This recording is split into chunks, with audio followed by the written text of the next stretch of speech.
It would tell us. There There we it go. is. There we go. We got the record going. Hey guys, it's Coach KJ and I'm back. I'm kind of coming out of retirement. I was sitting today is a special day. Today is my mom's birthday. Happy heavenly birthday, mom. But I was just sitting and thinking about some things, and out the blue, the Samarie Walker called me. So Samarie, I interviewed her about 3 years ago. We were just talking about mental health clarity, and she called today and she's like, Miss Jones, no, Miss Kelly, Miss Kelly, I taken it to another level, right? And I'm like, oh, you sound like you're going from experience to wisdom. So we immediately decided, let's do another YouTube, and let's just talk about growth and going from experience to wisdom. So a little bit about Yes. Samarie, if you haven't had a chance to see the first video, but Samarie is a former professional basketball player, professional women's basketball player. She actually, in high school, she was an All-American. She made the ESPN Top 10. She also made the McDonald's team, and like we kind of are on the same level in the sense that she made the McDonald's basketball team and I eat McDonald's. Yeah. Well, I mean, you get yeah. So, well, I eat the French fries. And so, in So, college, she made all SEC. She made all defensive team player. She also was fourth overall in the SEC, top 10 for UNC Kentucky's double doubles, the double double scores. Professionally, she played in Sweden and also Lithuania. While playing professionally, she won Forward of the Year. She won Best Forward in the league and first team honors. So Samarie has done a lot. Oh, he wants to woof say hi. He wants to say hi or get down. He don't know. So, as I mentioned, Samarie Walker, she's done a lot and she's a phenom. And our first conversation, our first YouTube conversation was about mental health and mental health clarity and how she was moving forward and making so many strides. So, Samarie, first of all, welcome. Thank you, thank you, thank you. And thank you for calling me. Of course. Thank you. And so, what I wanted to do was just kind of talk a little bit about um, as we said, experience versus wisdom. So when I had talked to you the first time, you were coming to me with all kinds of experience, right? Yes. Um, and all kinds of success. And along with that, you were helping others with regards to mental health challenges, etc. And the one of the ways that you were helping them is you were going through some of the things or talking about some of the stories that happened to you in the past. Mhm. Why do you think mental health is so important? It runs our life essentially. If you have um uh great mental health, your life is going to look a little different internally and externally than someone who has poor mental health or struggles with it. Um, yeah, and spiritually, it's just very important um to be healthy, to be cleansed, so to speak. And yeah, that's why it's important to me, at least. When I talk about mental health, or when I think about mental health, when I talk to people about it, I always say, just simply put readiness. Are you ready for whatever comes next? If Yes. there's something that's hindering you from being ready to do whatever you need to do, then that's where there may be a challenge. But for the most part, are you ready? So when we were talking about mental health beforehand, you were talking about some of the challenges that you went through, like growing up, that there it was tough to be ready. It was very tough to be ready. You were talking about how when you played basketball, how whether you scored 5 points or 30 points or whatever, did whatever in the game, you were cussed out and told about how you were deficient and all the things that you were doing wrong. And and that actually led you to like not want to play. Hmm. Let me not want to play, not want to live. That can really wear a person down when they are constantly being criticized and not also being lifted up. There's also, I think, a difference in being critical and being very harsh. And I was around not just my parents, coaches, teammates, even teachers who were very harsh. Not just on myself, but other students and players as well. And that can be very difficult. And that's why a lot of us who are athletes and people just around my age, a little older in general, we do struggle with our mental health a little more because what we were faced with, what we were taught, how we were taught to treat ourselves and speak to ourselves. Speak to yourselves, meaning like you started to use the same self-talk, like you started to say that you weren't good enough because you kept hearing it. Yeah, and at times, I honestly, still struggle with that a little bit now. Not nearly as much. It took me a lot to get to this place, but yeah, my self talk has not been great in the past because of I adopted those voices that I, heard in the physical from other people. So as you're hearing those voices, how is it impacting your performance on the field or not on the court? Yeah, I'm not performing well or as well when I hit a shot. I'm not excited if I get a steal, a rebound, just do something good. There's no type of fulfillment from it because I know that the one mistake or three mistakes that I make, that's what's going to be harped on and focused on. Right. So if you do 70 correct and you do three Mhm. wrong, Mhm. all they're going to talk about is the three wrong. Exactly. How I can be better and why I shouldn't have did this. How did I let this happen? And yeah, so you just start to that becomes your mindset. Your focus is always on the negative, not just in your sport, in school and life, relationships and everything. You only focus on the negative. So did you ever see like when you did you I'm quite sure you saw the articles and heard the comments about what a great athlete you were. How did that make you feel? Did that give you a boost? For a little bit, like I allowed myself to, but then my dad or coach's mom, somebody would kind of bring me back down to earth. In some kind of way, whether it was a way to um, teach me to be humble in the right way or in a way to humble me, which is very different. I don't feel like you should take it upon yourself to humble anybody, especially a kid. Right, right. Because it could go from humbling to self-hate, Exactly. And right? that's what it was. I hated myself for being great. I intentionally did things to uh I guess fit in with my teammates and kind of in practice or in workouts kind of I peaked at their level and that wasn't my peak. But I got tired of everybody drawing negative attention to my greatness and to what I was really good at, to what I loved. And so then I stopped loving the game and I eventually stopped loving myself. And weren't I think you said that you were really good in the last video and you were actually playing with boys, not necessarily the girls all the time. Yeah, yeah. Growing up, I played with boys for the most part until maybe I was 9 or 10. That's when I started playing with on only girls teams. But my dad would still take me to the park with him, and I would play against the men. So I was 9, 10 years old playing with grown men, and I dare any of them to say that I wasn't. I was doing my thing against them back then, and they were not letting me. And my dad didn't let them let me. If they got too rough, yeah, he would say something, but he did not let them take it easy on me at all, and that's what made me so tough mentally, emotionally, and obviously physically as well. Was having men who were in their 30s, 40s pushing me, very strong, not letting me get up the court, guarding me full court, stealing the ball from me. I heard them cussing and saying a lot of different things, and even heard some of their self-talk, whether positive or negative. So I got to learn a lot on the court from those guys, and they played very passionately, even though we were just at the park. So I learned that as well. And yeah, that was the fun times. It's when I got older into my teenage years, is when I think it really started to weigh on me mentally and emotionally. Why? Honestly, probably puberty. Because you're becoming a woman, and for boys, they're becoming men, and that is a very, not that the years before that aren't important or formative, but those years right there are prime. And you are really kind of learning and stepping into who you are.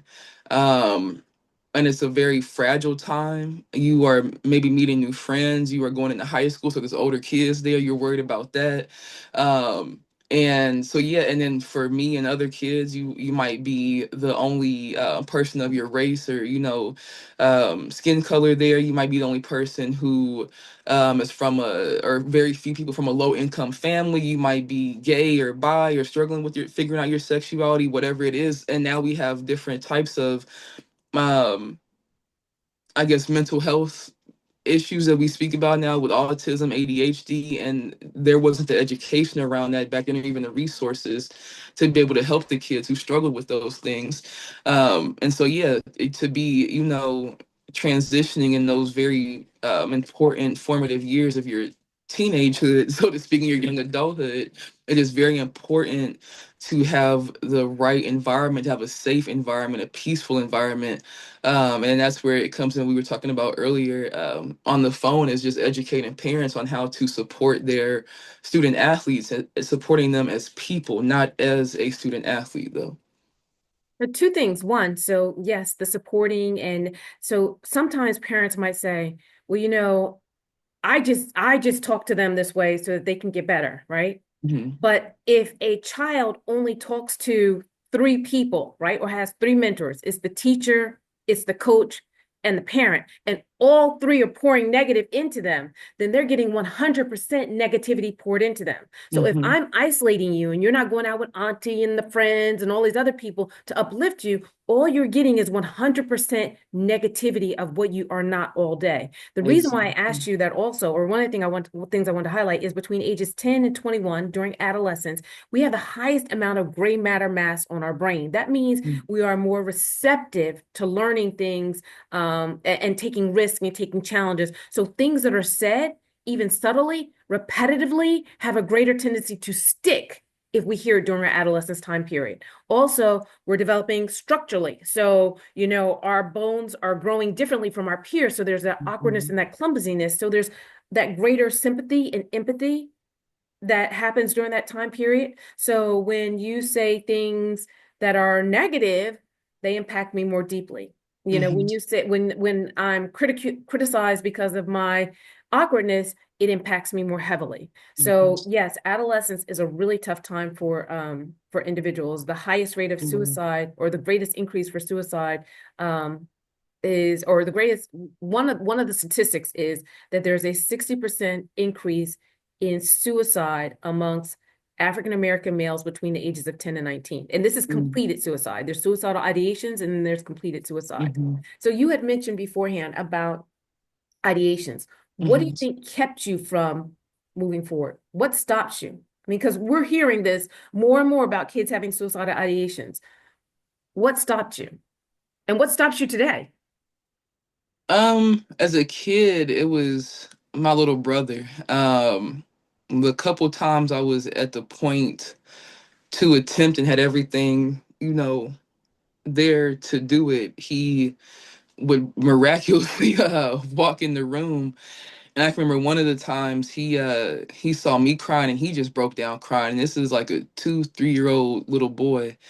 And that just really broke my heart. And I can remember one time, this was in 2019, 2020. I wrote At a the end of your letter. career? Yes. And I had wrote a letter to each individual in my life who was important to me at the time. Like a goodbye letter, basically. I sealed them up in envelopes and everything. I read them first and sealed them up in envelopes, but just that feeling that I had writing those letters and how they would feel receiving the letter, and then having to deal with and accept that I did that to myself. I didn't want to do that to anybody. Though I didn't always feel important to them as they were to me. I just didn't want to hurt them like that. Especially my brother. And I never want him to think that he was like a reason for me doing it. So yeah, I just didn't want to hurt nobody, honestly. As much as I wanted to hurt myself and as much as I was hurting. You wanted to hurt yourself. Why? To disconnect from what? What did you think this would resolve? At the time, um, an end of suffering, an end of not being seen, an end of not being heard.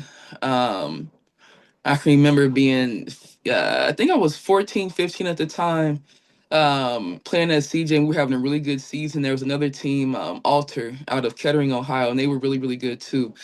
And we always had very competitive games, and no, I was 16. Sorry, I just came out. I can remember this now. And You old now. yeah, right, 16. right. I was Woo! 16. So we had played at UD Arena, and it was just really big game, and we ended up losing maybe by 4 points maximum. And I had let's say 12 to 15 points. I played decent for a freshman, sophomore, whatever, sophomore, junior at the time. And I can just remember my parents when we were walking out the arena, walking to the car, just how they were berating me, just going at it. And my brother, he, like I said, he was so small, he was so scared. And now looking back, that's probably that is how his anxiety formed, was him being around during that time. There's no telling what else he may have picked up on at that time. Um, and I remember telling my dad, as we were getting out the car, once we got home, like, when you yell at me like this really makes me want to kill myself. Mm. And he stopped doing what he was doing, stopped taking everything out the car, and he stood up as straight up as he could be and looked at me. He said, "Well, do it then." And then just went right back to what he was doing, walked in the house, and did like as if nothing happened. And I was just standing there like in complete and utter shock. And I mean, the pain that I'm sure imagine, just like everything in me shattered. And Because you respected your dad. You played basketball with your yeah, dad. He's the one loved that was him there for you all the time, teaching you basketball, etc. So you had this deep admiration for your hmm dad. So the one person that you really and truly love is now telling you, to do it. And then to have my brother was there in his car seat. My mom she was getting out the car on the other side. And that's another part of it, is to not have somebody standing up for you. And her to not say anything when she heard him say that, and she honestly might have been as hurt and shocked as me. But was she to afraid of your this, dad? I don't think so. um, Personally, I don't think that woman is afraid of anybody. Personally, just from my experiences with her, from zero till today, seeing how she is with other people, and her have stood up to a lot of people, including him. Um, but in that moment, she claimed she didn't hear him say it. I don't know who didn't hear him say it, because he said it as loud as can be. It was nighttime. We had just got back home. And like I said, we were outside, so I'm sure even neighbors could have heard what he said. And for her to never, I feel like, I don't want to say never, rarely ever protect me in those moments. And then to also become so caught up in everything that she started to join him. So now I have both of them screaming and yelling, and he didn't cuss, she did. So like I'm getting cussed out and yelled at by her, and then yelled at by a gigantic, big, strong man with a big, strong voice. It was just, and then getting yelled at by the coaches because they thought that's how they were supposed to coach us and teach us. It was just constant What about the other parent? yelling. Other parents, they were yelling at their kids and cussed them out too. If you watch today, I think it's way worse. The first and second grade AAU games, the girls' games. If you watch the clips on YouTube, TikTok, Instagram, those parents are insane. They are going crazy at the kids, at the coaches, at the refs, at the other parents. These are first and second graders. They can't even read for real yet. So it's like, why are you so caught up in it and in that way? That's not Was your dad right. a good athlete? Yeah, he was. He started off at community college, went D1 for a little bit, came home, tried out for a couple NBA teams, but he was always a forward center, and he lacked the height to continue doing it at that level. And I guess wasn't able to transition, or just didn't have the resources to transition to being a guard. So he became a park player in Chicago and Danville in Ohio. And that's how, like I said, that's how I started to play in the first place, and then start to play at the parks with him. Do you He think, ran track, played football, baseball. We used to race all the time. He did a little bit of everything. do you think maybe some of his frustration was in him wanting you to fulfill his dream, the dream that he didn't fulfill? That, and when they were, well, when I was younger and they were younger, they participated in illegal transportation of substances. So Wait, they say a what? Ill- illegal transportation of Oh, illegal substances. I thought you said And Owego. I was Yeah, like, yeah. So yeah, so I think they also, and coming from Chicago to Ohio, trying to protect me from the life there, and then also protect me from the transition moving to Ohio, where we were the only black family in the area at the time, and then became one of few, and then solely one of many. But that, I think, also beginning in the '90s, early 2000s, that was also a transition, and I know probably every single person of color, not just black people, has heard this, is that we have to work twice as hard, and we have to talk like this and dress like this and sit up straight, and make sure you raise your hand in class so they don't think this about you, yada yada yada yada. um so code and then, switch. yeah, I was saying, you asked me about culture, so it's like you just become, I like to call myself a chameleon. Any room I walk in, I can adapt. I am blending in. You will not look at me and be like, that is a black woman, that's a black gay woman, that's a woman. You are just gonna see whatever it is that you want to see, because I am able to blend in, fit in, talk to, get along with anybody. And I feel like that is a gift that we have, that other people do not have, that we need to play on more also, because it can get you places and take you places. You just have to make sure you know who you really are and which face is really yours. I don't think So it's you have wrong to code switch. so you have to know how to exhale. Like if you're gonna put on the show, kind of like actors, they have to know Yep. to come back and reprieve. So you have to know how to Exactly. exhale. So Exactly. so your parents were teaching you some solid fundamental things for surviving and thriving, etc. And I know that there was Surviving, surviving. Okay, not thriving, we'll say, and that's okay, not we'll a say good thing. surviving. I got you. I got you. So, so with that being said, I know there was some hurt and some pain with what happened previously.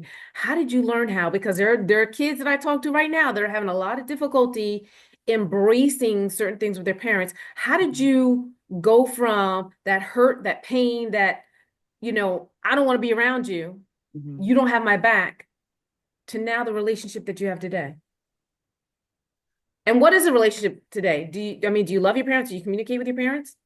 Yeah, I love both my parents. I talk to both my parents. My mom texts me pretty much every day. If she doesn't hear from me, she will call me or call the nearest police station to do a wellness check to make sure I'm breathing, which I appreciate. And then I talk to my dad pretty often, and where I live now, he lives pretty close, so that's nice to get to see him a little more often than I was in the past, in the recent past, and I had to go to a place of love and self acceptance, and honestly, therapy helped me be able to do this, and just kind of, not kind of, I had to accept that they were once kids, that they had parents, their parents had parents, and everybody was just doing what they knew to do, just like how some of us function today.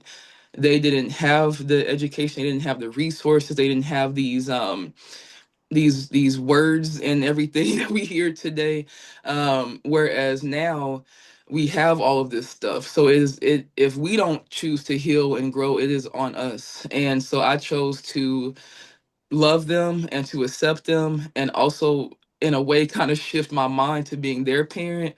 So nurturing them, encouraging them, loving on them, appreciating them, telling them not to give up on their dreams, calling them and checking in on them instead of waiting on them to call me and check on me. But um Samari, yeah, that's how I grew up. And that's why they yeah, always say respect your elders. Like we used to yeah. always look out for the elders. We used to Hmm. always make sure that they were taken care of first. Hmm. And there was a short time period where I felt like kids felt like, hey, look, you know what? Everybody needs to come take care of me. But now I feel like we're shifting back to a little bit more of that parental and grandparent care, which Hmm. is quite different from what you were telling me beforehand, because you said there was a time period where you kind of blocked them and said, hey, look, you know what?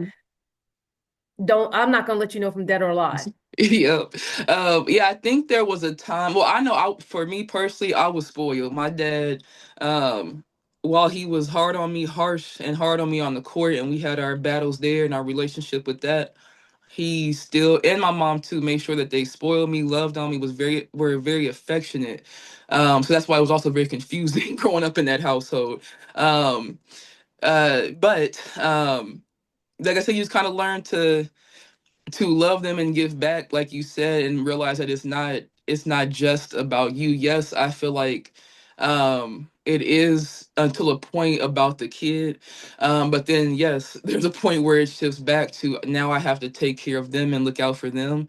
But I feel like if I don't know, I can't really speak on this 'cause I don't have kids, so I don't really know.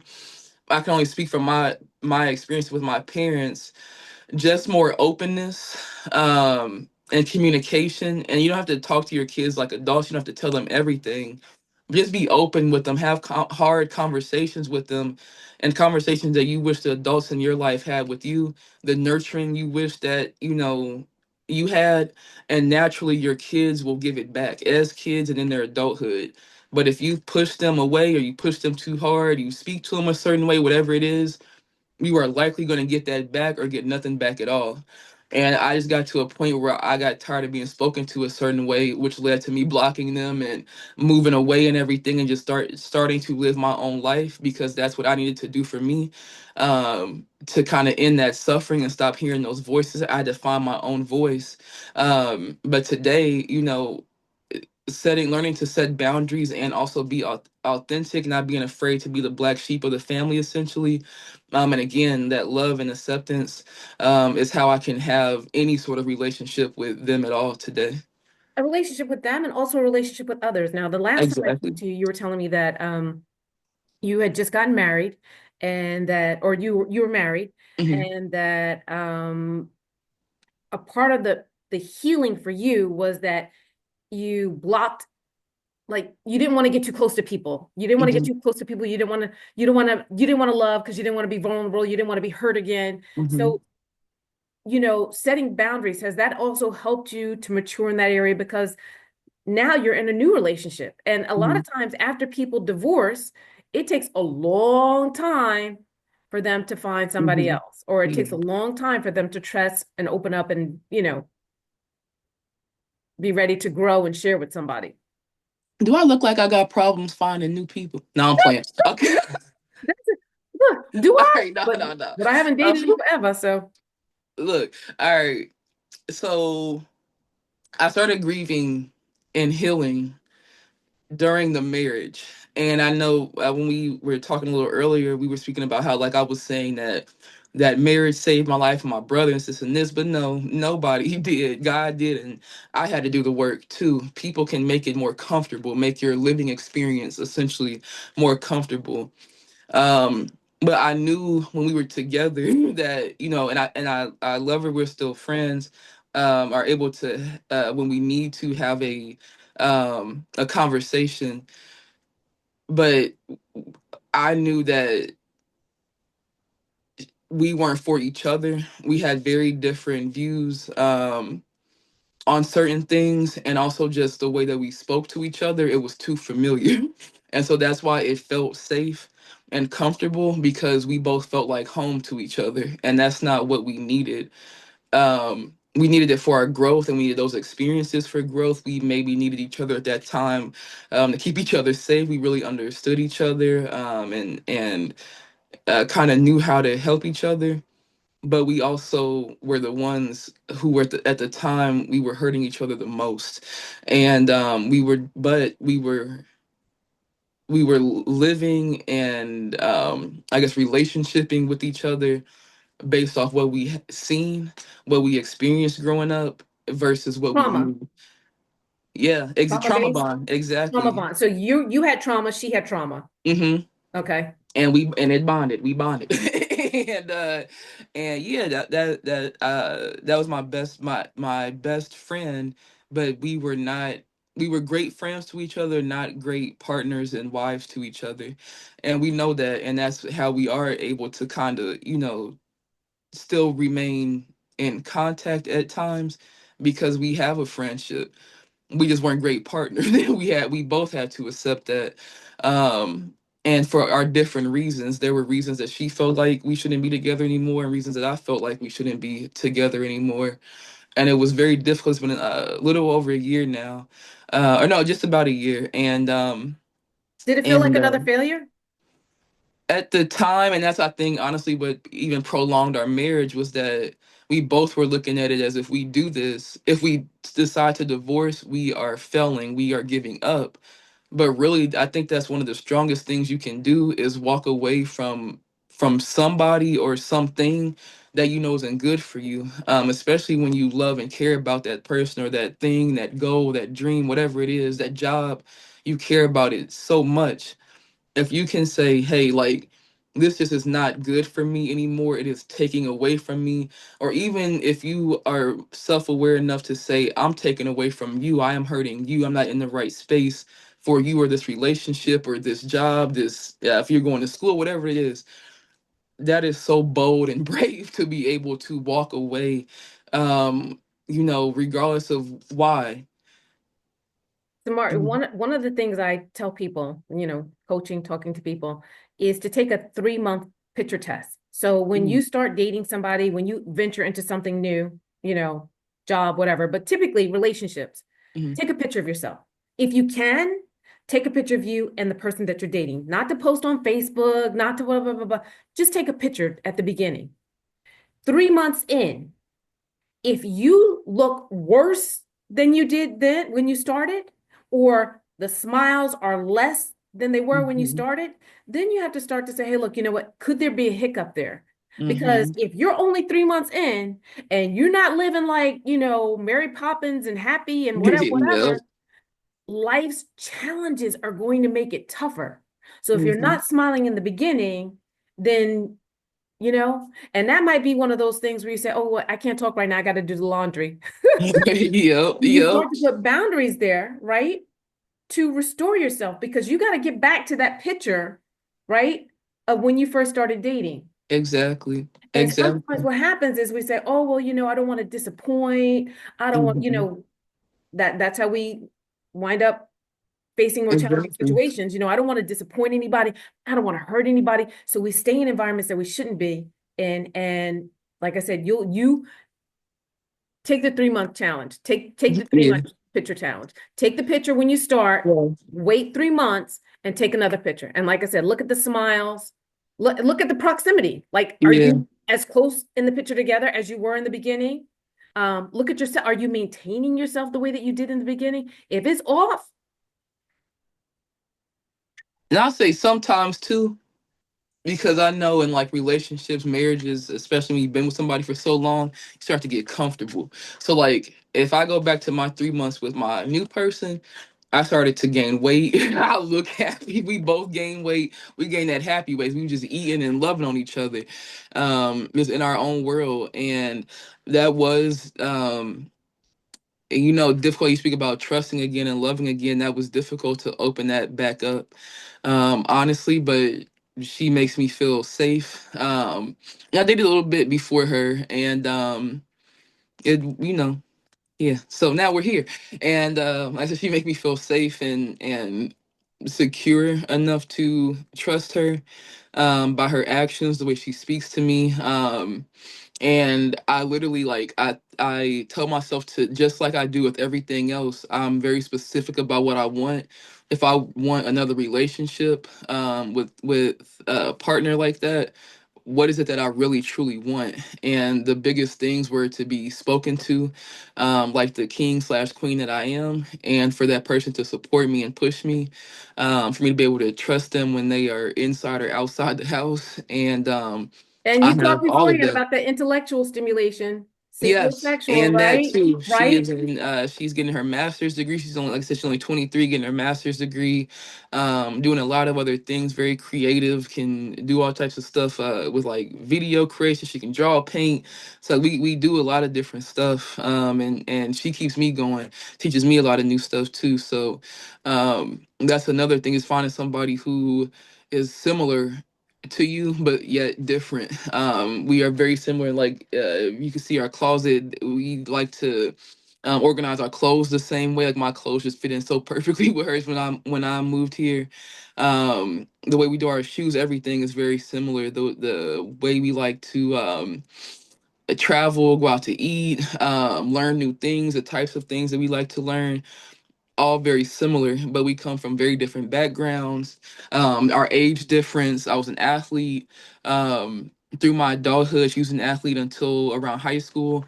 So, like again, similarities, but lots of differences that keep us interested in each other and keeps it fun.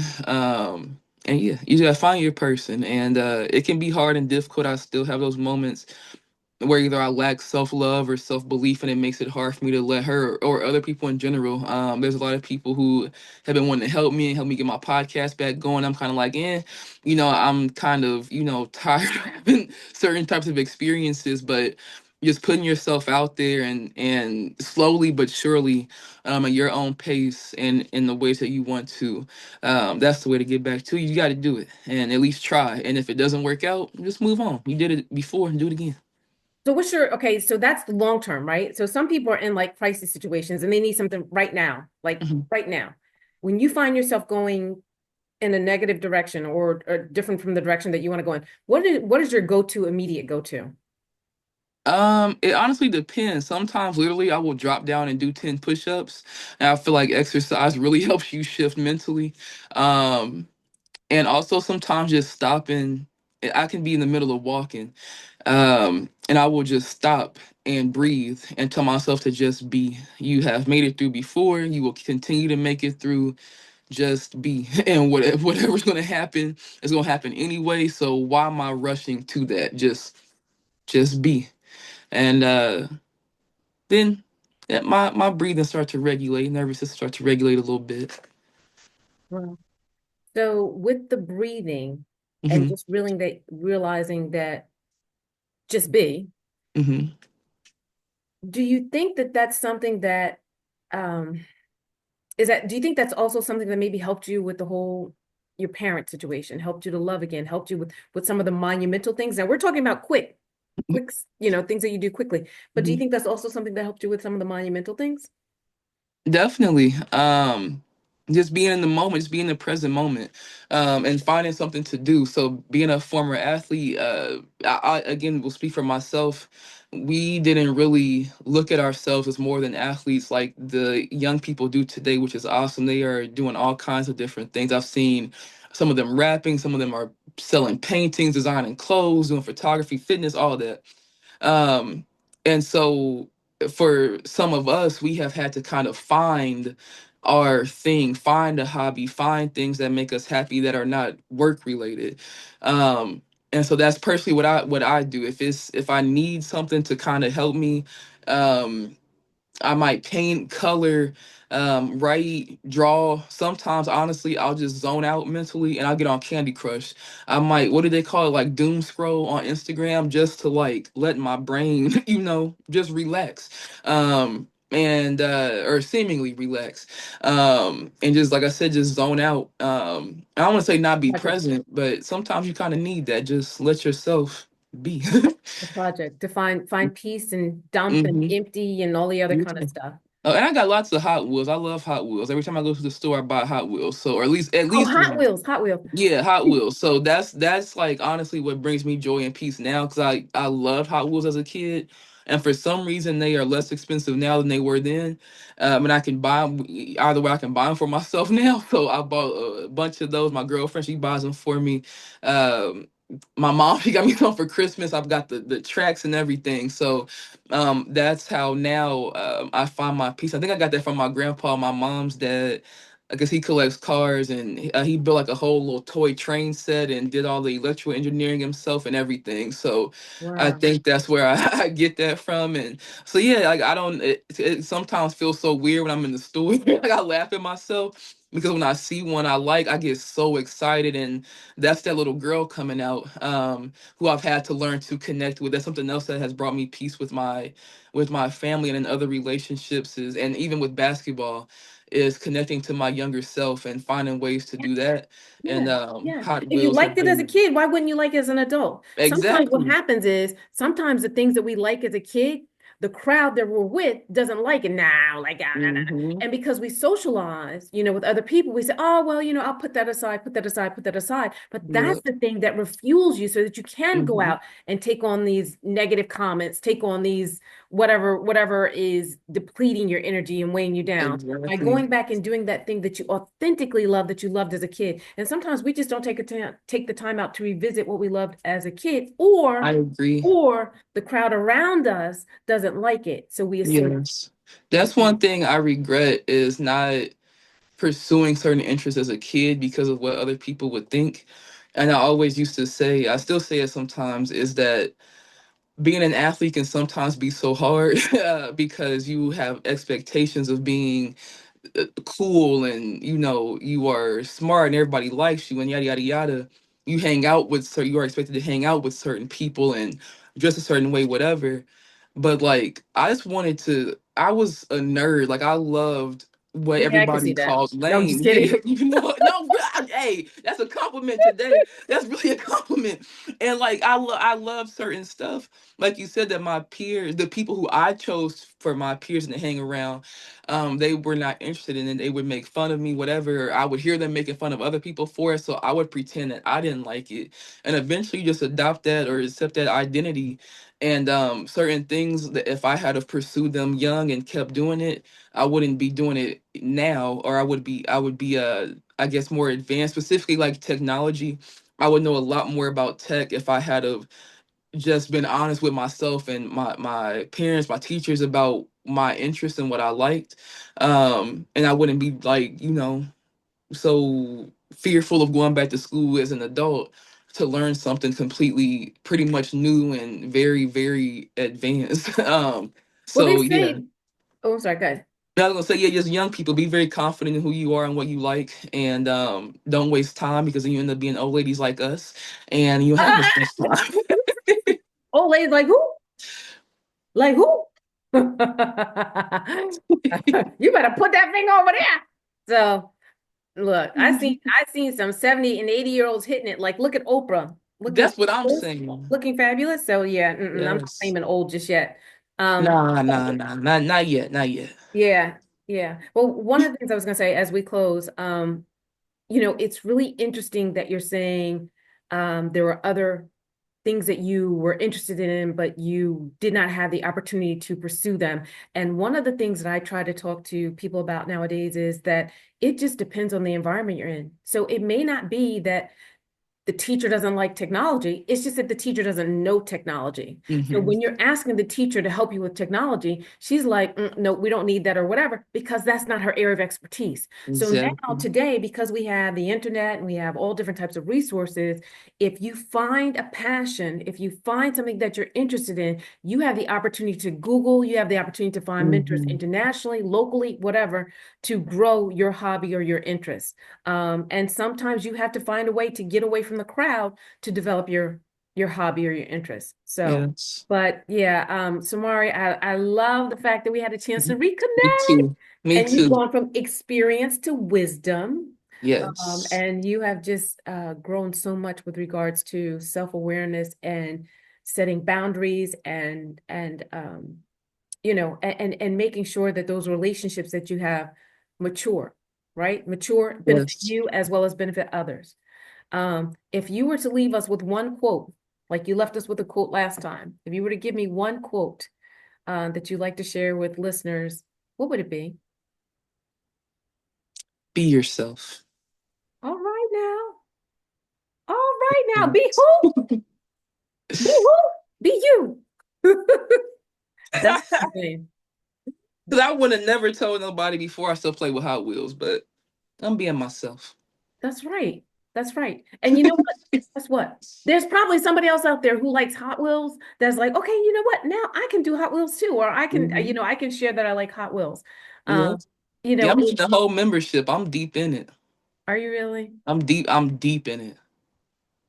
Well, everybody should have that type of passion. Yeah. So, mine is that doggone Scrabble. I Yeah, oh my God. Scrabble 24 hours a day. When people get on my nerves, I'm like, okay, I'll be back in a minute. Wherever I play, put on a little computer Scrabble. Yeah, that's funny. Okay. And then I go back and I get into the conversation. So yeah, everybody should have that scapegoat, that thing that they love to do. Obviously, I love Yes. talking, I love dancing, etc. And so, and I will say this, that you blessed me big time today, because I have not done a YouTube in forever. And several people have asked me to do a YouTube and the rest. And like I said, thinking about my mom. So you gave me an opportunity to think about what comes next. My Mhm. parents were always big on giving the platform giving me a platform for what comes next, right? Whatever comes next. They're not telling me what's next. They're just telling you, I'm giving you a solid foundation so you can do whatever comes next. So, Yes. yeah. So, That's my parents gave awesome. me the foundation to be, talkative and social and communicate and talk. Yeah. And so, you gave me the opportunity to open that door again. So I Of thank you. You course. always do something great. That's Oh my God. Samari. Stop it. Stop it. That's just Thank you. Samari. But Thank you. thank you so much for this. And my hope, my prayer, my goal is always with these YouTubes to provide additional insight so that people can have the tools that they need to excel, succeed. Sometimes people need hope. Sometimes people need to maintain, and sometimes people need to thrive and get to the next level. So if these nuggets can help an individual, help a parent, help a counselor, help whomever, get the person, get their audience or help themselves, get them to the next level, then the work is well done. So, but thank you again for everything, Samari, Yes. and I will Yes, be in ma'am. touch with you soon. Don't act like you don't know me when I call. Stop. You better stop. All right, I'll talk to you later. All right. Thanks. Hold on one second. Let's see. How do I do? Wait.